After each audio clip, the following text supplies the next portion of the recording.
Hello dear students, welcome back to Kataria pharmacy. तो बच्चों कैसे हो आप सभी? आई होप सभी ठीक होंगे, सभी हेल्दी होंगे। तो आज हम स्टार्ट करने जा रहे हैं फार्मास्यूटिकल एनालिसिस की unit second one short lecture. तो यूनिट सेकंड को आज के इस लेक्चर में हम कवर करने वाले हैं। बहुत छोटा सा यूनिट है, दो टॉपिक हमें दिए हुए हैं, acid base titration and non aqueous titration. तो दोनों के बारे में जो भी टॉपिक्स हैं हम आज के इस लेक्चर में डिस्कस करने वाले हैं। तो कोई भी स्टूडेंट अगर चैनल पे न्यू है तो चैनल को सब्सक्राइब जरूर कर ले, बेल आइकन को प्रेस कर ले, जिससे हमारी आने वाली न्यू वीडियो का नोटिफिकेशन आपको सबसे पहले मिल सके। और इससे पहले हमारे चैनल पे सभी सब्जेक्ट्स के लेक्चर है ना, यूनिट वाइज दो दो तीन तीन पार्ट्स अपलोड हो चुके हैं। उसके लिए आपको प्लेलिस्ट में जाना है। प्लेलिस्ट में B pharma first semester free base के नाम से आपको प्लेलिस्ट मिलेगी।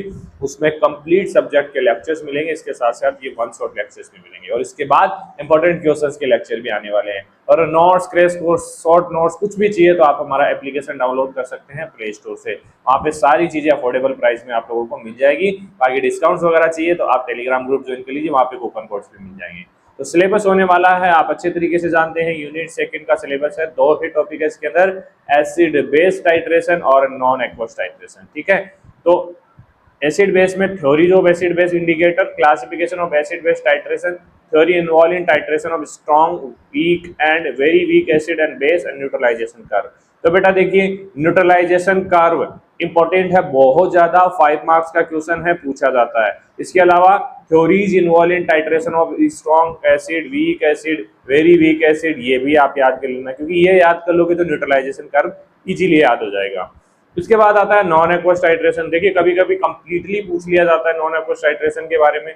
उसमें जैसे कि याद रखने वाला पॉइंट, वैसे एसिडिमेट्री और alkalimetry type of non aqueous titration होते हैं। ठीक है, इसके अलावा estimation of sodium benzoate ephedrine, तो इनमें से तो ये साथ ही पूछा जा सकता है, कंबाइंड में पूरा क्वेश्चन पूछा जा सकता है। सबसे ज्यादा इंपॉर्टेंस इसमें न्यूट्रलाइजेशन कर्व होता है। चलिए देखते हैं एसिड बेस टाइट्रेशन।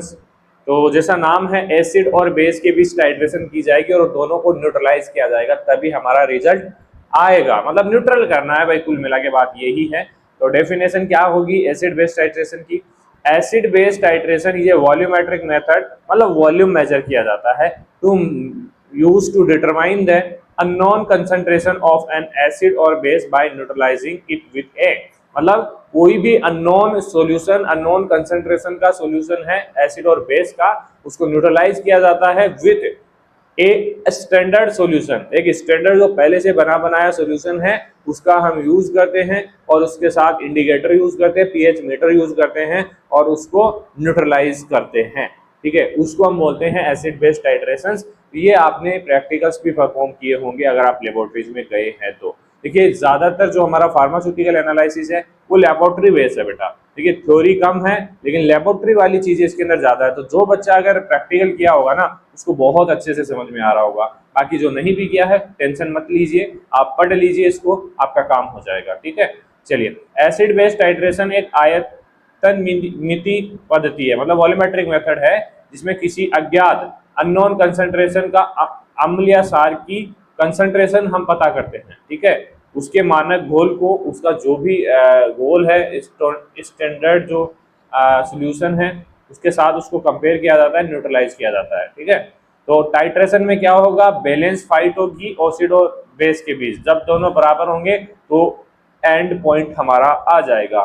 मतलब नीचे कॉनिकल फ्लास्क है, ऊपर ब्यूरेट है, तो दोनों में, इसमें एसिड है इसमें बेस है, यहाँ पे टाइट्रेशन करवाई जा रही है। जैसे ही ये हमारा एसिड और बेस इक्वल अमाउंट हो जाएगा तो इंडिकेटर अपना रिजल्ट यहाँ पे शो कर देगा। ठीक है, चलिए अब आते हैं concepts of acid and base. बहुत अच्छे कॉन्सेप्ट्स हैं, बहुत इजीली हमने यहाँ पे बताए हैं, और कॉन्सेप्ट पूछे भी जाते हैं आप लोगों को। ठीक है, 5 मार्क्स में, 2 मार्क्स में, 10 मार्क्स में कॉन्सेप्ट पूछे जाते हैं। तो सबसे पहला जो कॉन्सेप्ट है हमारा, अरेनियस थ्योरी 1884 में आया था। तो अरेनियस ने क्या बोला भाई, एसिड जो होते हैं प्रोड्यूस करते हैं H+ आयन वाटर, मतलब जैसे ही वाटर के अंदर एसिड को डालेंगे तो वो H+ आयन रिड्यूस करते हैं, सॉरी रिलीज करते हैं, प्रोड्यूस करते हैं। और बेस जो होते हैं produce OH- ion in water, मतलब बेस OH- डोनेट करते हैं, निकालते हैं, प्रोड्यूस करते हैं, और एसिड हमारा H+ आयन देता है। या आप लोग भी जानते हैं अच्छी तरीके से, तो अम्ल पानी में H+ आयन देता है और क्षार पानी में OH- देना। ये किसने बताया? अरेनियस ने। ये है अरेनियस का कॉन्सेप्ट। तो इसके अकॉर्डिंग एग्जाम्पल देखिए, जैसे हमारा HCl है, अब अच्छी तरीके से जानते हो कि HCl एक एसिड है, स्ट्रॉन्ग एसिड है। तो अब इसका जब ब्रेक करेंगे, अब इसको हम, तो क्या टूटा है, H+ और Cl-, वाटर में डाला तो कैसे टूटा है, H+ दिया और Cl- दिया, ठीक है, H+ आयन ये प्रोड्यूस कर रहा है। अब बात करें NaOH की, अब NaOH में OH है तो मतलब ये हमारा बेस है, तो बेस को जब वाटर में डालेंगे तो क्या होगा, OH- रिलीज होने वाला है यहाँ पे, ठीक है। तो बिल्कुल सही बात है अरेनियस की, लेकिन और भी साइंटिस्ट है, उन्होंने अपना अपना दिमाग लगाया, तो वो दूसरा कॉन्सेप्ट था ब्रोस्टैंड लाउवरी प्रोटॉन थ्योरी 1923। तो ब्रोस्टैंड एंड लाउवरी के अकॉर्डिंग क्या था, एसिड जो होते हैं प्रोटॉन H+ आयन डोनर होते हैं, ठीक है। उन्होंने ये नहीं किया, ये नहीं बोला कि वाटर के अंदर प्रोड्यूस करते हैं, वो डोनर होते हैं, और बेस होते हैं प्रोटॉन एक्सेप्टर होते हैं, H+ आयन को एक्सेप्ट कर लेते हैं, ठीक है। ये बताया इन्हें, ये दूसरा कॉन्सेप्ट हो गया, उसके अपोजिट हो गया, वहां पे H+ और OH- की बात हो रही थी, यहाँ सिर्फ H+ की बात हो रही है।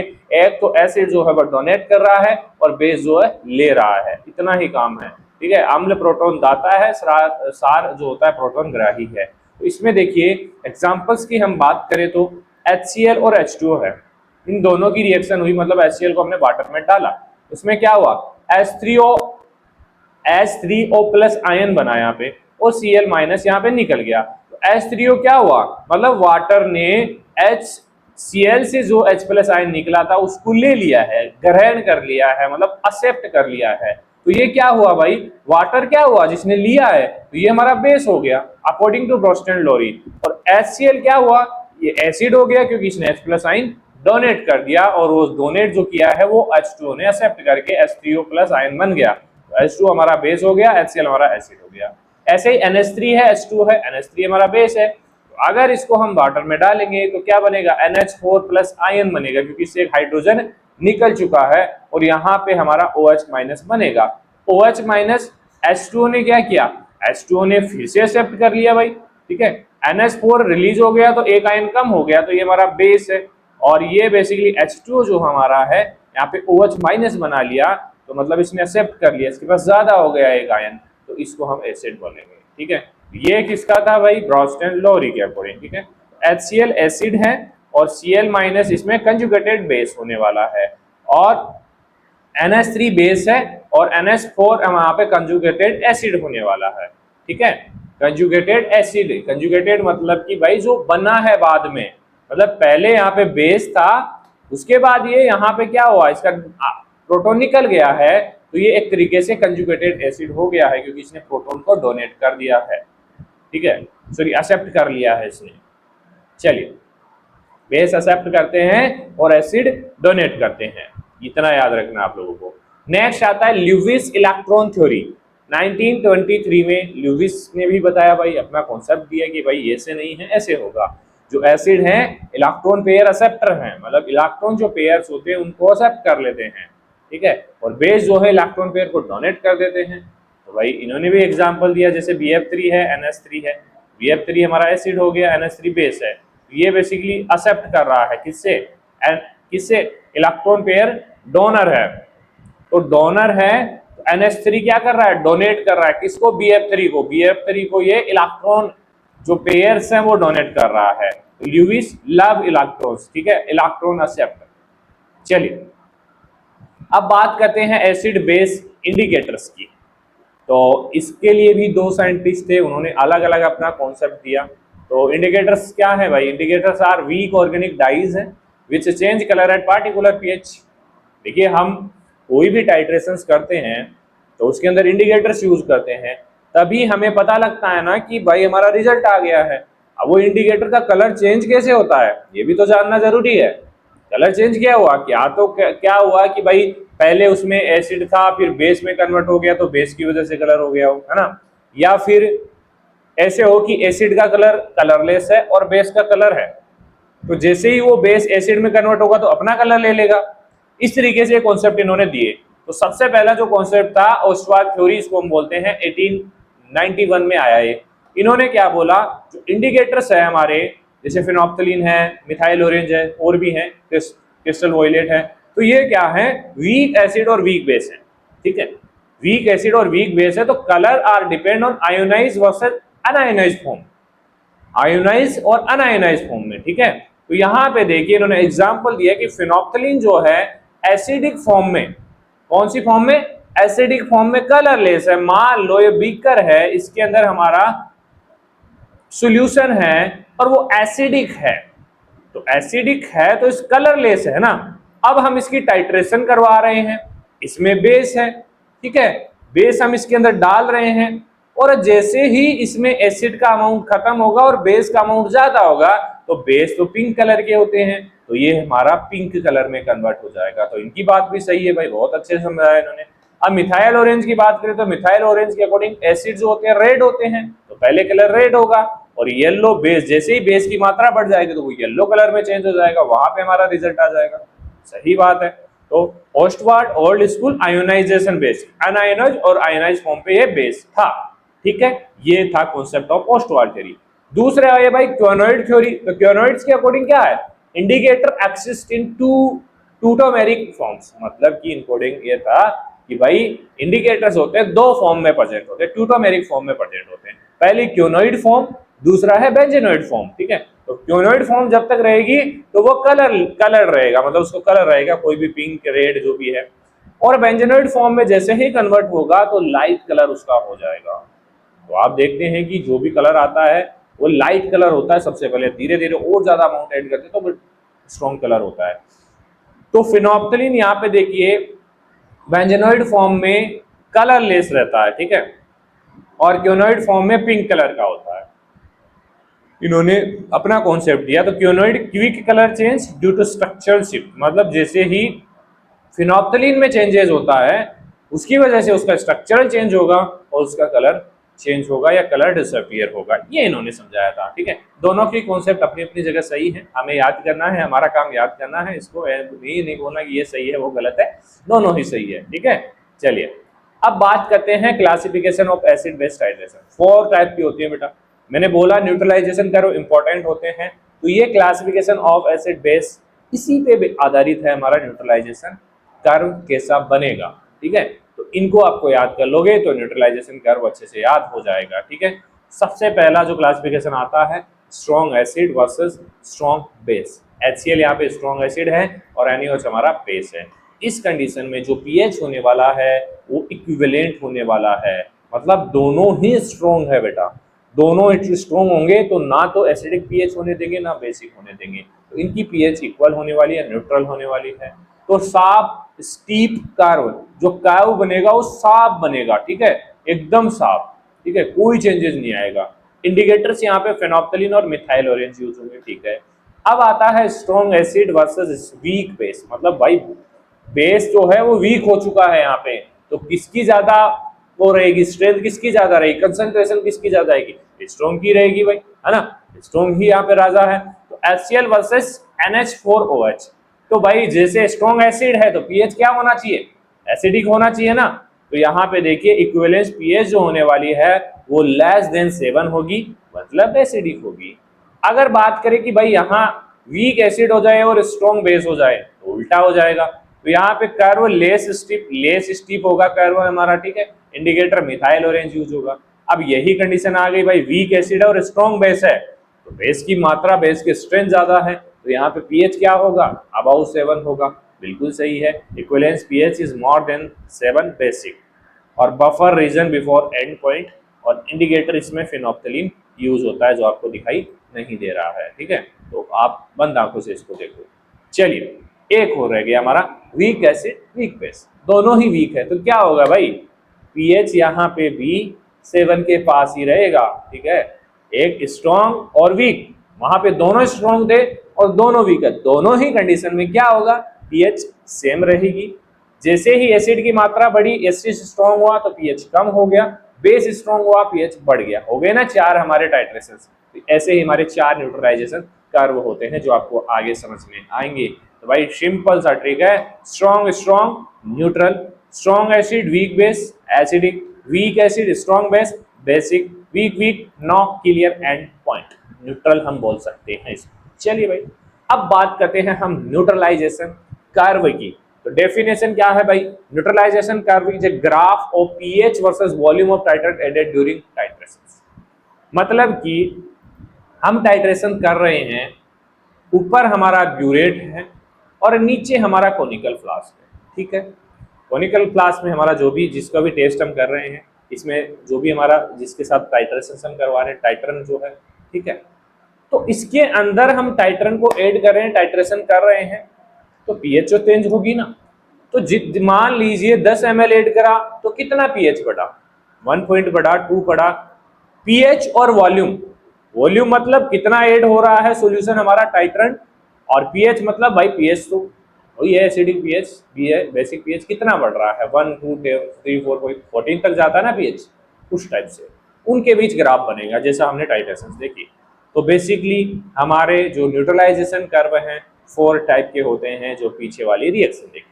अब पीछे हमने देखा कि strong acid versus strong base, क्या हो रहा था वहां पे, न्यूट्रल था, बिल्कुल न्यूट्रल था, पीएच क्या थी, 7 थी। ठीक है, यहाँ पे क्या होगा, अब मान लीजिए एक बार मैं इसको क्लियर कर देता हूं। अब देखिए, अब हम बात करेंगे strong acid versus strong base. तो यहाँ पे हमारा जो ग्राफ बनने वाला है, स्टार्ट एट लो, लो का मतलब है भाई यहां से स्टार्ट होगा, ठीक है, और शार्प राइज होगा, ठीक है, एट इक्विवेलेंस, ठीक है, और एंड हाई, हाई पे एंड होगा, ठीक है, इस तरीके से हाई पे एंड होगा। इस टाइप का हमारा कर्व बनने वाला है, वो आपको नोट्स में मिल जाएंगे, सारे कर्व बनाए हुए हैं। अब आता है दूसरा, strong acid versus weak base, मतलब यहाँ पे एसिड स्ट्रॉन्ग है तो पीएच कम होगी, तो स्टार्ट होगा ये भी लो पे ही स्टार्ट होगा, क्योंकि बेस की पीएच जो होती है इधर पीएच होगी, ठीक है, तो एसिड की पीएच बहुत कम होगी, तो ये भी नीचे से स्टार्ट, राइज स्लोली, धीरे धीरे राइज होगा, ठीक है, और आ जाएगा नीचे, ठीक है, फर्क दिखा। एंड पॉइंट इसका होने वाला है लेस देन 7 पीएच, क्योंकि वह स्ट्रॉन्ग बेसिड है। अब है हमारा वीक एसिड और स्ट्रॉन्ग बेस, तो हाइयर स्ट्रॉन्ग बेस है ना यहाँ पे, तो यहां से स्टार्ट होगा एक कर्व, ठीक है, यहां से स्टार्ट होगा हाइयर और buffer region, and end point इसका होगा मोर देन 7, ठीक है। एंड पॉइंट ये है, मतलब यहाँ पे एंड है ये पॉइंट, इसका यहाँ पे पीएच बहुत ज्यादा होगा। वीक एसिड और वीक बेस, फ्लैट कर्व होगा, ऐसा कर्व इसका बनने वाला है, सीधा, ना तो पीएच बढ़ेगा ना कम होगा, flat curve, no sharp end point, कोई भी एंड पॉइंट यहाँ पे नहीं आएगा। न्यूट्रलाइजेशन कर्व पीएच स्टोरी बताते हैं, tell nature of acidic base pair, का नेचर क्या है, एसिडिक है या बेसिक है। चलिए यही है कर्व, आपको नोट्स में मिल जाएंगे, सारे कर्व आपको बनाने हैं, एग्जाम में अगर पूछा जाए 5 मार्क्स का क्वेश्चन है, अच्छा क्वेश्चन है, प्रीवियस ईयर में बार बार पूछा गया है, तो इंपॉर्टेंट मार्क कर लेना। चलिए अब बात करते हैं नॉन एक्वस टाइट्रेशन। तो नाम में लिखा हो भाई नॉन एक्वस, एक्वस क्या होता है, वाटर होता है, तो वाटर यहाँ पे यूज नहीं होगा। नॉर्मली टाइट्रेशन में हम क्या करते हैं, वाटर यूज करते हैं, लेकिन नॉन एक्वस टाइट्रेशन के अंदर वाटर यूज नहीं कर सकते, क्योंकि भाई वाटर से इनको एलर्जी होती है। तो ऐसे कंपाउंड जो वाटर के साथ सूटेबल नहीं होते हैं, तो उनके लिए हम नॉन एक्वस सोलवेंट्स यूज करते हैं टाइट्रेशन करवाने के लिए, ठीक है। वैसी टाइट्रेशन को हम बोलते हैं नॉन एक्वस टाइट्रेशन, ठीक है। तो normally titration are done in water, ये ऑब्वियसली वाटर के अंदर ही होती है, आप लोग भी वाटर में ही करे होंगे, but some drug does not dissolve और आर अनस्टेबल इन वाटर। अब भाई उनकी टाइट्रेशन हम कैसे करवाएंगे जो वाटर में डिसॉल्व नहीं होती है, अनस्टेबल होती हैं, वहां तो अगर वो वाटर में मिक्स कर देंगे तो दिक्कत आ जाएगी, डिस्ट्रॉय हो जाएगी, है ना, डिकम्पोज हो जाएगा। उसके लिए in such cases non aqueous solvent are uses, these are called as non-aqueous titration. Trick देखिए, think of it like making tea, चाय बना रहे हैं, इफ सम स्पाइस, कुछ प्रोडक्ट्स हैं, क्लोव है, पाउडर है, वो वाटर में मिक्स नहीं हो रहे हैं, मान लो होते हैं लेकिन मान लो नहीं होते हैं, तो हम क्या करते हैं, दूध का यूज करते हैं कि भाई दूध में अच्छे से मिक्स हो जाएगा और हम चाय पी लेंगे, और पानी में तो मजा भी नहीं आता है ना, दूध के बिना चाय का स्वाद कहाँ।